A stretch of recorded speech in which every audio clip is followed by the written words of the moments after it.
Hello guys, এই পচা গরমে তোমরা যারা বিয়ের দাওয়াত পাচ্ছ খুব রেগে আছো না কিভাবে রেডি হয়ে যাবা। কারণ মুখে যা দিবা তাই তো নষ্ট হয়ে যাবে, সুন্দর লাগবে না দেখতে, প্যাচি লাগবে, কেকে লাগবে, হরর মুভির নায়িকাদের মতো লাগবে, তাই না? তো তোমাদের জন্য আজকের আমার এই ভিডিওটা।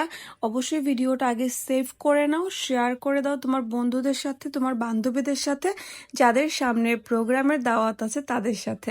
তো প্রথমেই আমি বলবো যে ফাউন্ডেশন যেটা মুখে ব্যবহার করবে সেটা অবশ্যই অবশ্যই অনেক কম ব্যবহার করবে।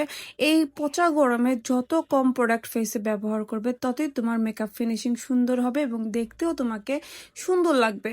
কারণ এই পচা গরমে যত দামি মেকআপ তুমি ব্যবহার করো না কেন, যত দামি এবং ওয়াটারপ্রুফ ফাউন্ডেশন ব্যবহার করো না কেন, কখনোই সেটা ঘামের সাথে যুদ্ধ করে থাকতে পারবে না। আর যারা বলে যে ওয়াটারপ্রুফ বিউটি লক এটা সেটা, এগুলো মিথ্যে কথা বলে ভাই। কোনো ফাউন্ডেশনে ঘাম ধরে রাখতে পারে না, ঘামলে ফাউন্ডেশন মুখ থেকে উঠবেই, এটা স্বাভাবিক। তো ফাউন্ডেশনটা ব্যবহার করার আগে অবশ্যই হাতে নিয়ে ভালো করে ব্লেন্ড করে নেবে, আমার ভিডিওটা দেখলেই বুঝতে পারবে। তারপর একটা ব্রাশের সাহায্যে পুরো মুখে এটাকে অ্যাপ্লাই করে নিবে। তারপর একটা ভেজা বিউটি ব্লেন্ডার দিয়ে ভালোভাবে ব্লেন্ড করে নেবে। ব্লেন্ড ব্লেন্ড ব্লেন্ড, বারবার বলছি, ব্লেন্ড করাটা মাস্ট। এবং তারপরে তুমি তোমার চোখের নিচের কালোটা ডার্ক সার্কেল ঢাকার জন্য তুমি একটা কনসিলার ইউজ করবে এবং সেটাও পরিমাণে খুবই কম। আর তারপরে সেট করার জন্য লুজ পাউডার অবশ্যই দিতে হবে তোমাকে।